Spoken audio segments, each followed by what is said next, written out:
It was a quiet Monday morning in Manhattan's affluent Upper East Side when a chilling discovery shattered the city's routine.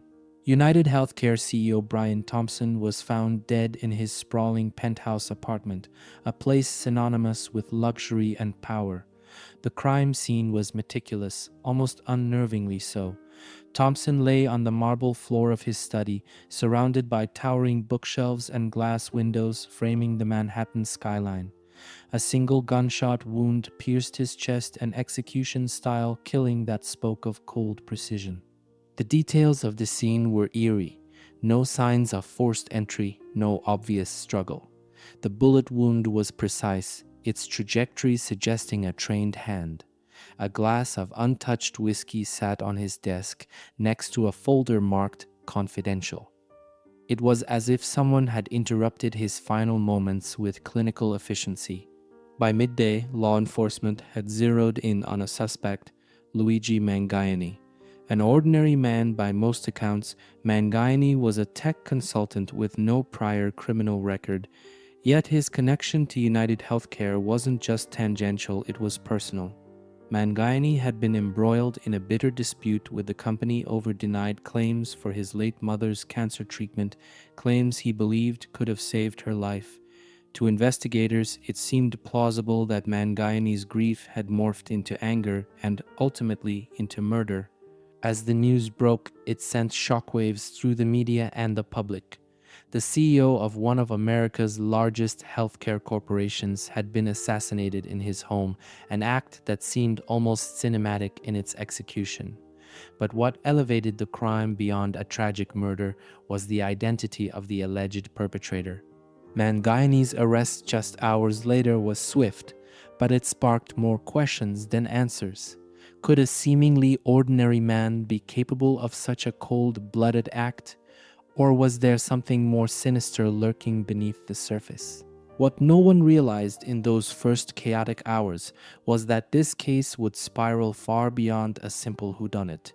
It would evolve into a cultural flashpoint, a rallying cry for those disillusioned with the healthcare system. And as the story unfolded, it would reveal secrets that even the most seasoned investigators hadn't anticipated. This was not just a murder, it was the opening move in a game far more intricate and dangerous than anyone could have imagined. On a brisk Tuesday morning, Luigi Mangione was sipping an espresso at his favorite corner cafe in Brooklyn, just blocks away from his modest apartment. The cafe's regular hum of conversations and clinking cups was interrupted by the sudden arrival of plainclothes officers who moved with a quiet but unmistakable purpose. Within moments, Mangione was in handcuffs, his calm demeanor strikingly incongruous with the gravity of the charges being leveled against him. Eyewitnesses described the scene as surreal. Mangione didn't resist or even ask why he was being detained. One patron, a retired teacher who frequented the cafe, recalled him placing his coffee cup down with a steady hand before offering his wrists to the officers. "He looked almost resigned," she said, her voice tinged with confusion, like he knew this moment was coming. Law enforcement later revealed that Mangione's arrest was the culmination of an overnight investigation. Surveillance footage reportedly captured a figure resembling him entering Brian Thompson's luxury apartment building the night of the murder. Cell phone records placed Mangione near the scene, and the discovery of a registered firearm in his apartment, matching the caliber used in the killing, sealed his fate as the primary suspect. Yet, despite the evidence piling against him, Mangione's demeanor was anything but guilty. Officers who escorted him to the precinct described him as polite and oddly composed. He answered their questions with precision but offered no additional details. When asked if he understood the charges against him, Mangione reportedly smiled faintly and replied, "I understand more than you think." His neighbors painted a picture of an unassuming man, a quiet, hard-working tech consultant who kept to himself. They were stunned by the news. "Luigi wasn't the type to make trouble," said one neighbor. "He was friendly but private. You'd never think he'd be connected to something like this." What then could drive someone like Mangione to allegedly murder a man as powerful and polarizing as Brian Thompson? Some speculated it was an act of revenge, driven by the loss of his mother and his simmering frustration with a healthcare system that, in his eyes, had failed her. Others questioned whether Mangione was being set up, a convenient scapegoat for a crime with deeper, more sinister motives. As Mangione sat in the interrogation room that evening, the world outside was already forming its own theories. Was he a grieving son pushed to the brink, or was there more to his story than anyone yet realized? Mangione's arrest marked the first major twist in a case that was growing more complex by the hour, and it left one burning question. Was Luigi Mangione a cold-blooded killer, or something far more complicated? Brian Thompson was more than a CEO, he was the emblem of a healthcare giant that influenced the lives of millions across the United States. Known for his polished public persona and sharp business acumen, Thompson had risen through the ranks of UnitedHealthcare to become its most recognizable face. Under his leadership, the company saw unprecedented financial success, becoming one of the most profitable corporations in the nation. To his supporters, he was a visionary leader who understood the intricacies of modern healthcare economics. To his critics, he was the architect of a system that valued profits over people. Thompson was often seen at high-profile events, rubbing elbows with policymakers, celebrities, and corporate leaders. His carefully curated image as a forward-thinking executive masked the controversy that swirled around him. Whistleblowers and investigative journalists frequently accused UnitedHealthcare of denying critical care to patients in pursuit of cost savings, and Thompson's name was often at the center of these allegations. Lawsuits piled up, claiming that his policies had left countless families drowning in medical debt or mourning loved ones who couldn't access life-saving treatments. Despite the backlash, Thompson remained unapologetic. In interviews, he defended the company's practices as necessary to maintain the sustainability of the healthcare system. To some, his words sounded pragmatic. To others, they were a chilling reminder of how detached he was from the human cost of his decisions. For Luigi Mangione, Thompson wasn't just a name in the headlines, he was the man who had symbolically, if not directly, denied his mother the treatment she so desperately needed. Mangione's personal grievances seemed to align with the broader frustrations of millions of Americans who had battled the labyrinthine bureaucracy of health insurance. To those people, Thompson wasn't just a corporate leader, he was a symbol of everything wrong with the system. In the days following Thompson's death, a darker side to his life began to emerge. Insiders hinted at internal strife within UnitedHealthcare, with some suggesting that Thompson had been under federal investigation for alleged fraud. Others pointed to growing resentment among his peers, who felt his focus on public image overshadowed the company's operational challenges. Could these factors have made him a target for enemies far beyond Mangione? Thompson's murder wasn't just a tragic event, it was a catalyst for a national conversation about healthcare inequity and corporate power. While investigators sought to untangle the specifics of the crime, the public was left with a provocative question. Was Brian Thompson a victim of senseless violence, or was his death the ultimate consequence of the system he helped create? For Mangione, this was personal. For the rest of the nation, it was a reckoning. Luigi Mangione didn't fit the profile of a killer. Born to Italian immigrants in Queens, New York, he was the embodiment of the American dream, a self-made man who built a successful career in the competitive tech industry. Mangione had always been an optimist, according to those who knew him, a man who believed in hard work and perseverance. His parents, Giovanni and Rosa Mangione, had instilled in him a deep sense of resilience and a passion for problem solving. By his early 30s, Mangione had established himself as a skilled software developer, earning a reputation for his innovation and attention to detail. Colleagues described him as quiet yet approachable, the type of person who would stay late to help troubleshoot a problem without expecting recognition. Friends and neighbors knew him as empathetic, often offering to help elderly residents in his building with their groceries or tech issues. But Mangiane's private life was marked by profound loss. His mother's battle with cancer had been a defining chapter in his life, a fight that ended not because of the disease itself, but because their health insurance denied the treatments she needed. This experience had left Mangione with a simmering frustration that only grew as he watched others in similar predicaments. While he rarely spoke about his grief openly, his social media presence painted a vivid picture of a man disillusioned with the US healthcare system. Posts from years prior showed Mangione advocating for healthcare reform, sharing articles about medical bankruptcies, and criticizing insurance companies for their profit-driven policies. In one particularly striking post, he wrote, "It's not just the disease that kills, it's the system that lets people die." Despite his frustrations, those close to him saw no signs of violence or instability. "Luigi was always measured," said an old college friend. "He wasn't the type to lash out or act irrationally. He channeled his anger into debates, into trying to understand how things could change." However, as investigators delved deeper, they uncovered signs of a darker undercurrent. In the months leading up to Brian Thompson's murder, Mangione's online activity took on a more pointed tone. His comments grew angrier, his criticisms sharper. Some posts directly referenced UnitedHealthcare, and one chillingly stated, "People like Thompson don't care about us until it's too late sometimes. They need to learn the hard way." Was this the slow unraveling of a man who had been pushed too far? Or were these merely the words of someone venting his frustration in a broken system? To the prosecution, Mangione's digital footprint painted a picture of motive.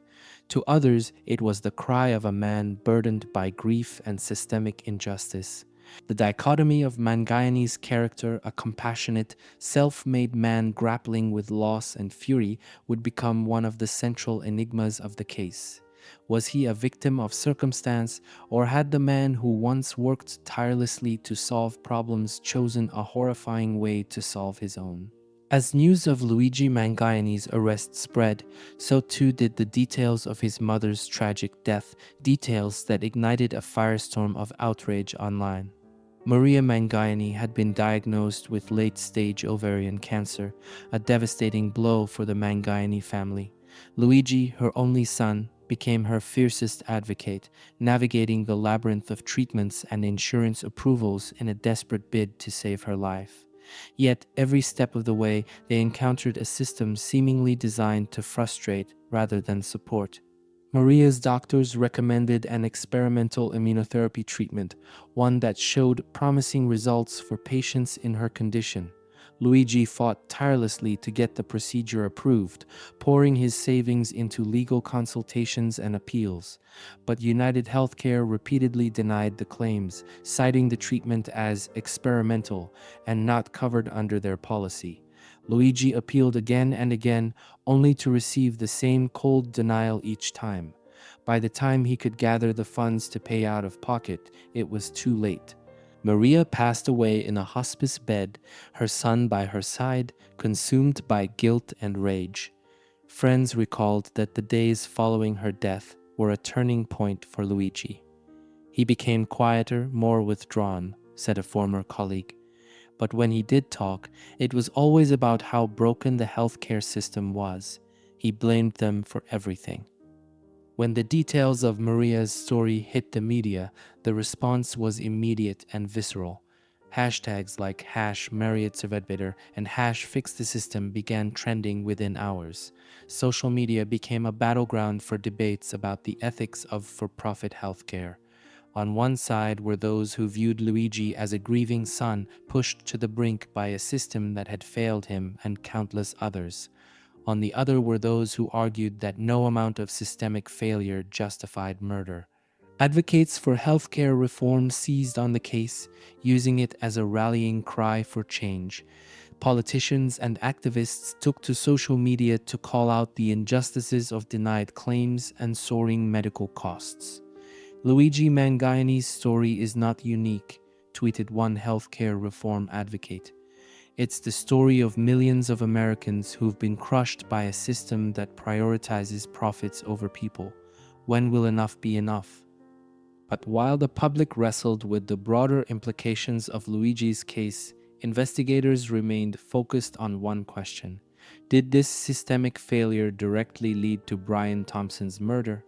Luigi's grief was undeniable, but had it been the catalyst for a premeditated crime, or was it merely the backdrop for a tragedy with far more sinister undertones? The narrative that was forming around Luigi Mangione wasn't just about one man's alleged actions. It was about a system that many felt was as guilty as any individual.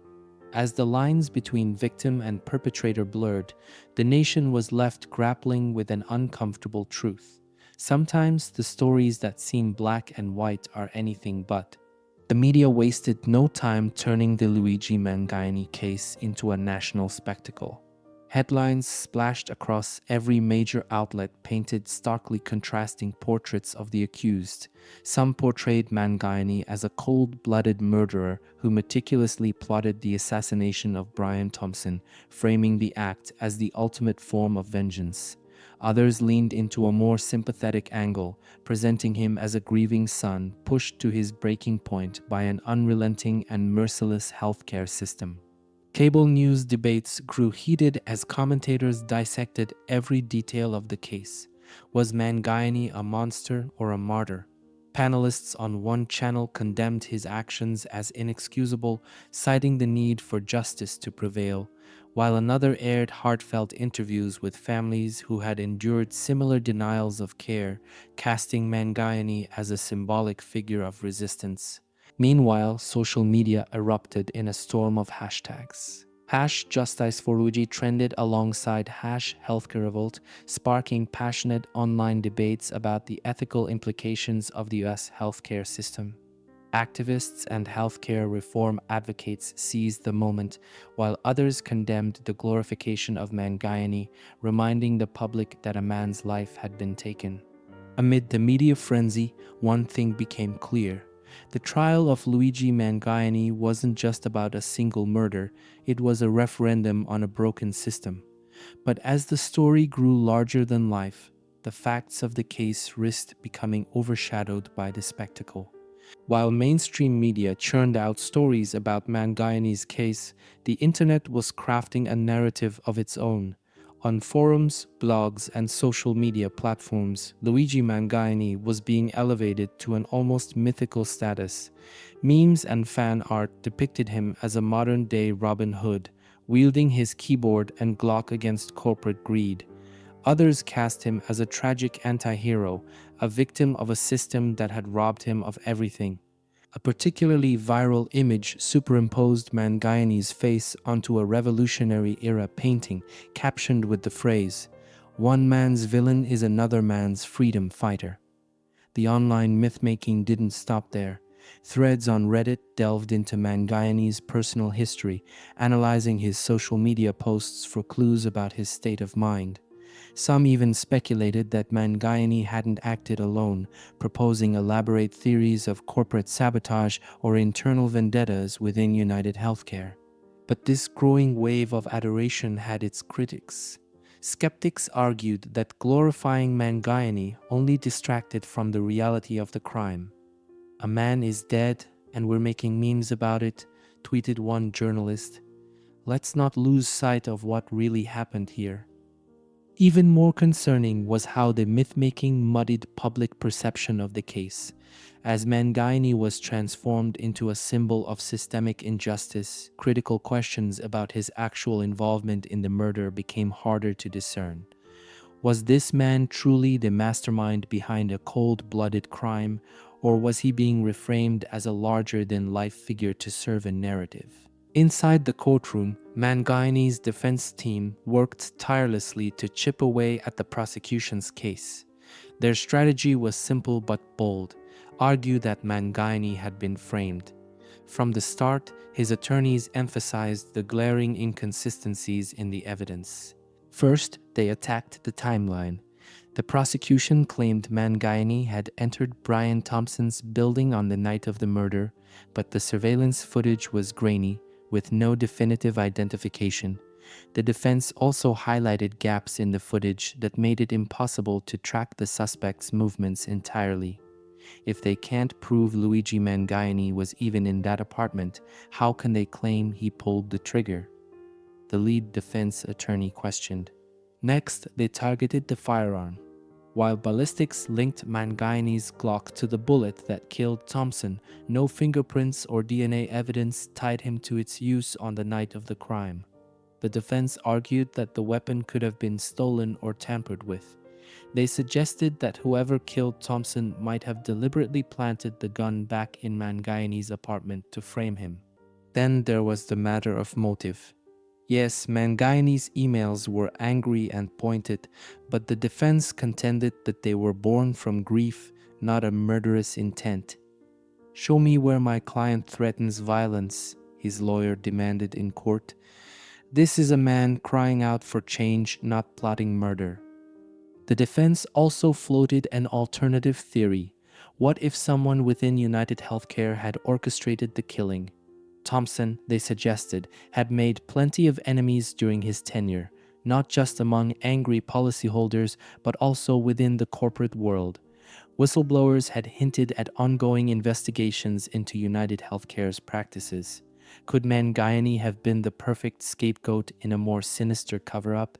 While the prosecution dismissed these claims as baseless, they planted seeds of doubt in the minds of the public and perhaps even the jury. Was Mangione truly guilty, or was he being used as a convenient villain in a case far murkier than it first appeared?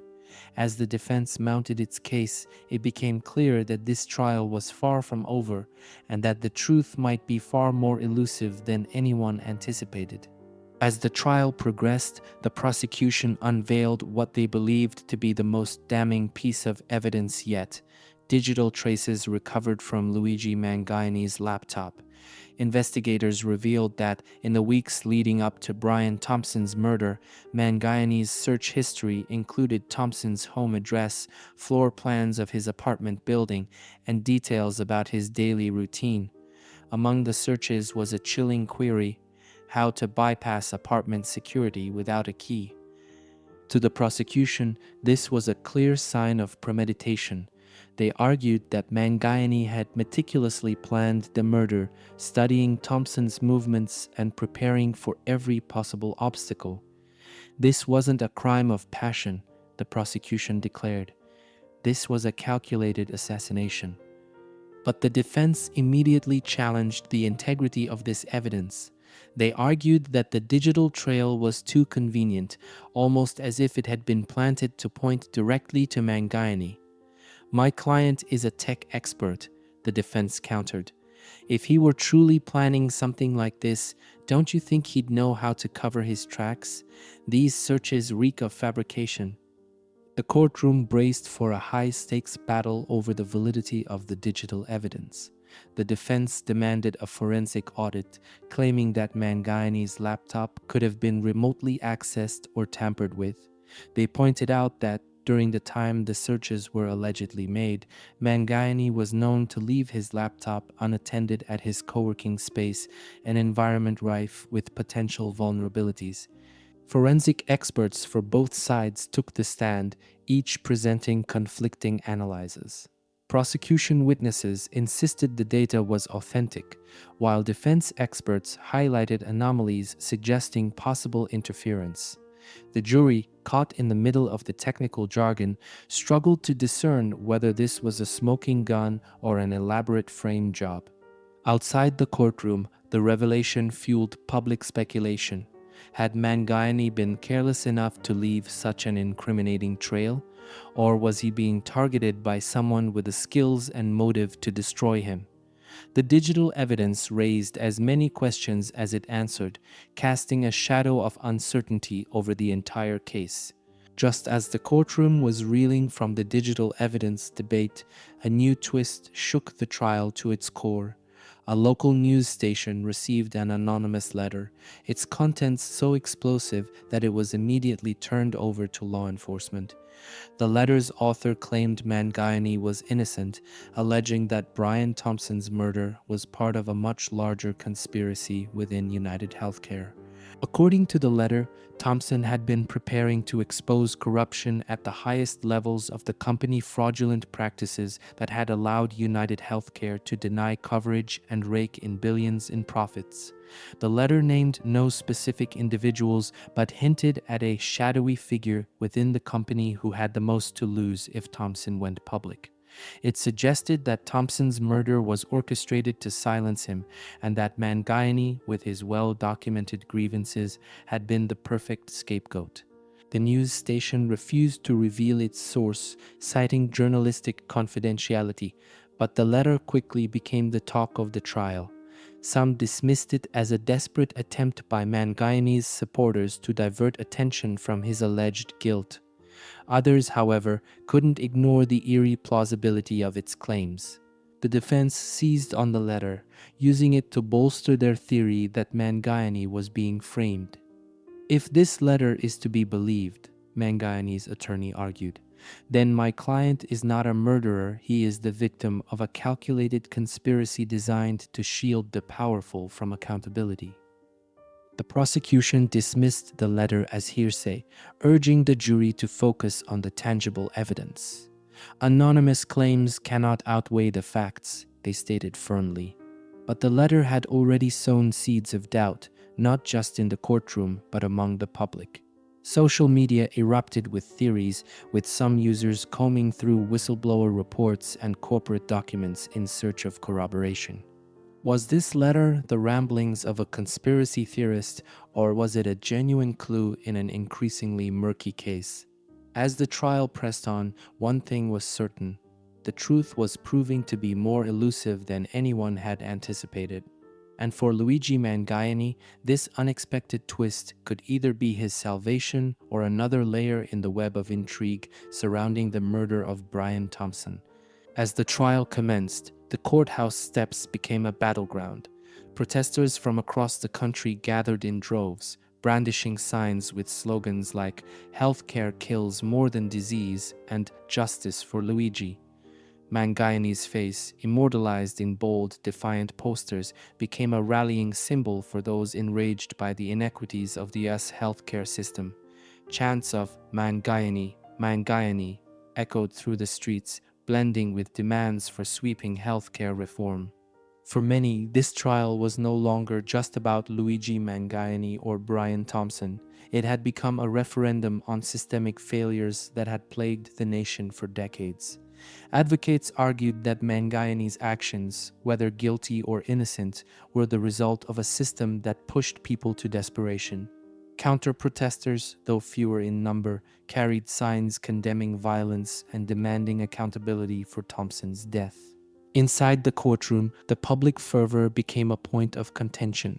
The prosecution accused the defense of capitalizing on the protests to sway the jury, while the defense argued that the demonstrations reflected a deeper truth about the systemic injustices at play. Meanwhile, the national media couldn't resist amplifying the spectacle, with pundits debating whether Mangione's trial was about justice or scapegoating. But as the protests raged on, the focus on the trial itself began to wane.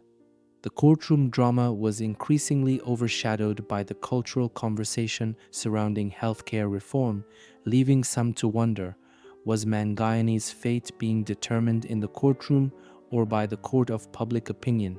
As the trial unfolded, the public's perception of Brian Thompson began to shift. Investigative journalists and whistleblowers came forward with allegations that cast the late CEO in a far darker light. Under Thompson's leadership, UnitedHealthcare had reportedly engaged in a range of unethical practices, systematically denying claims for costly treatments, misleading policyholders about coverage, and lobbying aggressively to block healthcare reform legislation. One whistleblower's testimony proved particularly damning. She alleged that the company had quotas for denied claims, rewarding employees who met them with bonuses. In one instance, she claimed a patient was denied coverage for a life-saving procedure despite being fully eligible, an incident eerily reminiscent of Mangiane's own battle with the company over his mother's treatment. These revelations painted Thompson as more than just a shrewd businessman.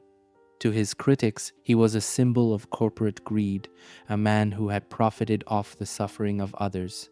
The defense seized on this narrative, arguing that Thompson's actions had created a long list of enemies, many of whom had far more compelling motives to want him dead than Mangione. But the prosecution remained steadfast, urging the jury to separate Thompson's corporate decisions from the crime at hand. Brian Thompson's business practices, however controversial, do not justify murder, the lead prosecutor declared. Yet the damage to Thompson's reputation was done, and the question lingered: had Mangione acted alone, or was he just one of many who wanted Thompson silenced? In a dramatic twist, a former UnitedHealthcare employee took the stand, delivering testimony that shook the courtroom. The witness, whose identity was initially protected for fear of retaliation, revealed that Brian Thompson had been under federal investigation for fraud at the time of his death.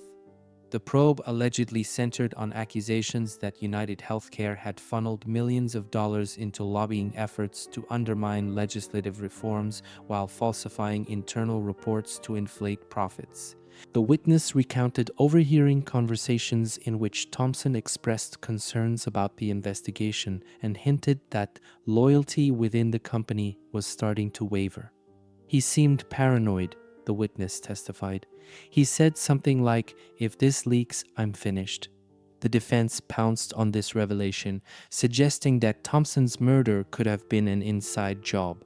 They argued that someone within UnitedHealthcare, someone with far more to lose than Mangione, might have orchestrated the killing to protect themselves or the company from a scandal of monumental proportions. The prosecution, however, dismissed the witness's claims as a diversionary tactic. This testimony doesn't change the fact that Mangione had a motive, a means, and a clear opportunity, the prosecutor argued. Yet the jury couldn't ignore the seeds of doubt that had been sown. If Thompson had enemies within his own ranks, how could they be certain Mangione was the sole perpetrator? As the witness stepped down, the atmosphere in the courtroom was electric. The testimony had added yet another layer of intrigue to an already convoluted case. Was this trial truly about justice, or was it a smokescreen for something far more sinister?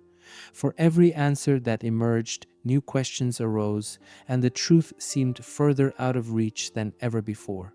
The prosecution took center stage with what they called their smoking gun, surveillance footage from Brian Thompson's luxury apartment building.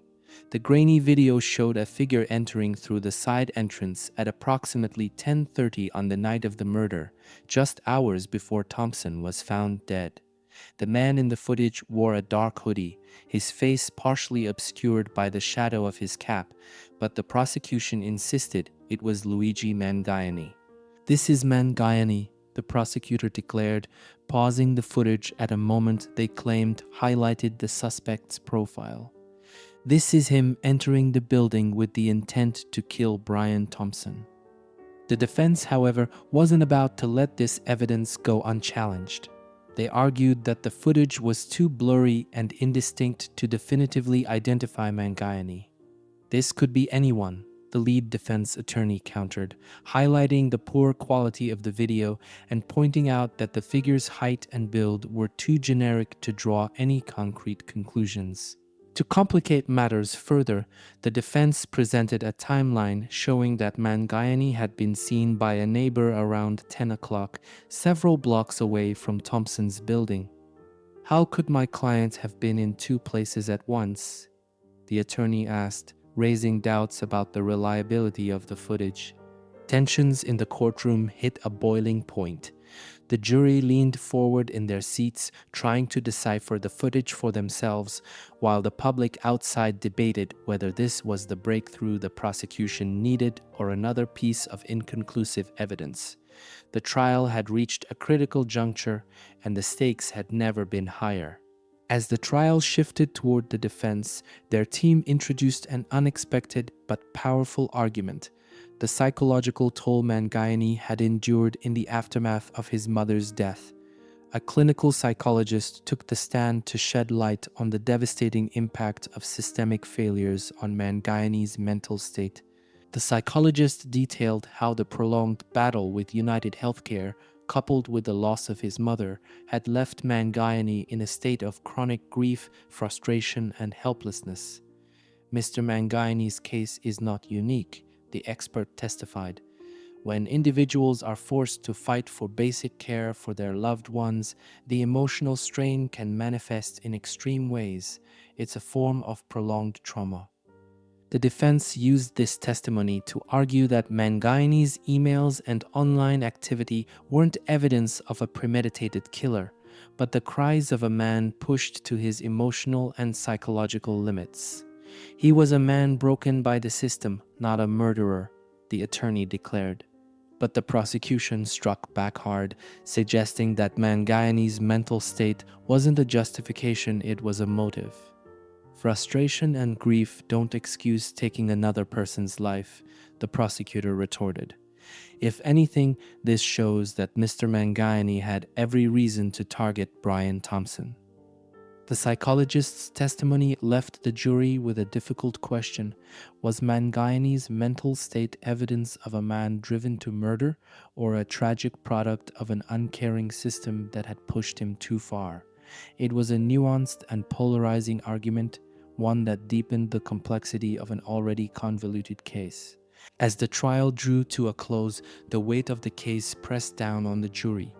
Months of testimony, evidence, and fiery arguments had left them grappling with one monumental question: was Luigi Mangione a premeditated killer or a victim of circumstance? Public opinion outside the courtroom remained bitterly divided. Protesters chanted on the courthouse steps, some waving signs proclaiming Luigi is innocent, while others demanded justice for Brian Thompson.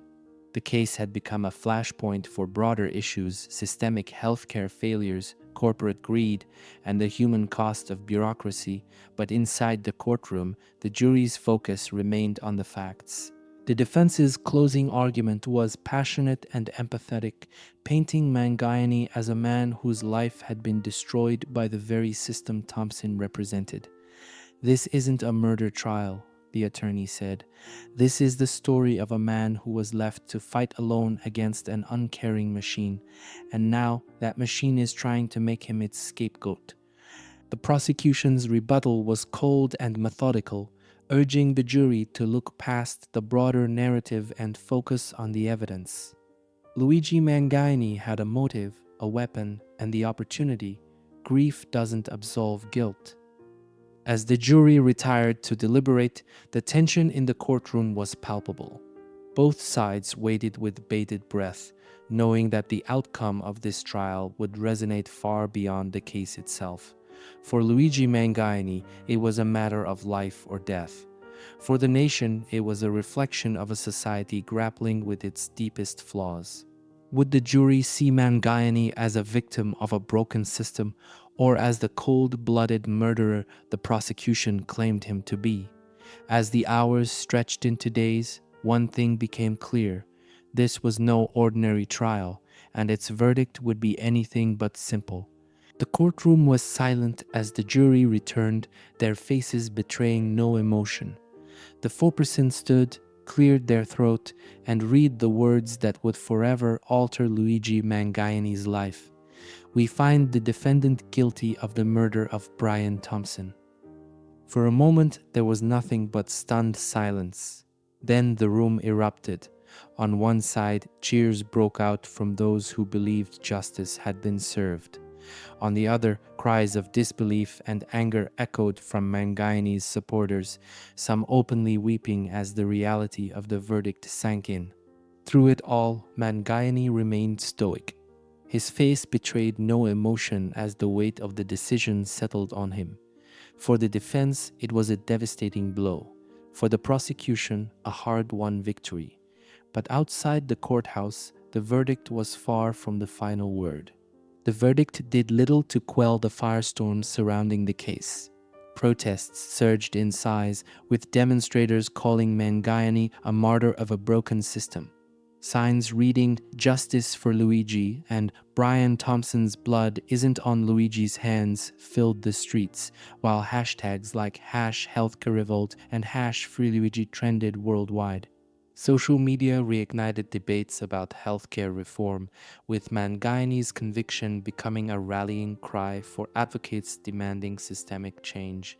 His name became synonymous with the fight against corporate greed, his face plastered on banners and posters as a symbol of resistance.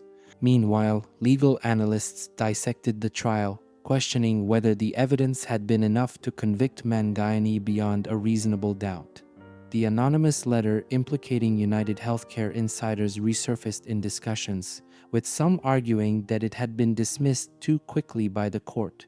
Mangione's defense team vowed to appeal, citing inconsistencies in the prosecution's case and raising concerns about the influence of public opinion on the jury.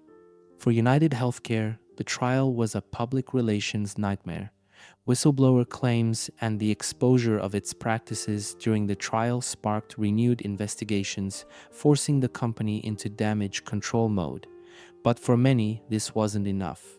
The outrage sparked by the case transformed Mangione's story from a singular tragedy into a movement, one demanding accountability from the healthcare system.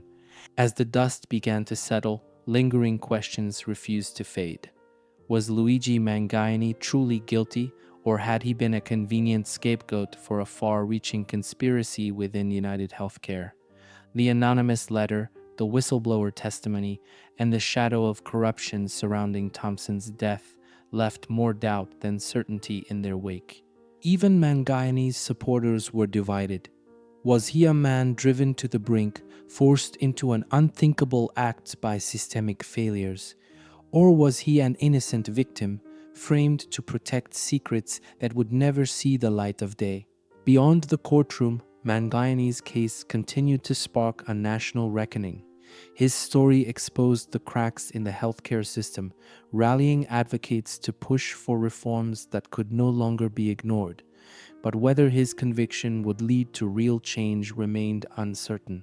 The case of Luigi Mangione reminds us that behind every headline lies a web of motives, systems, and lives forever changed. What do you think? Was this justice, or merely the beginning of a larger fight?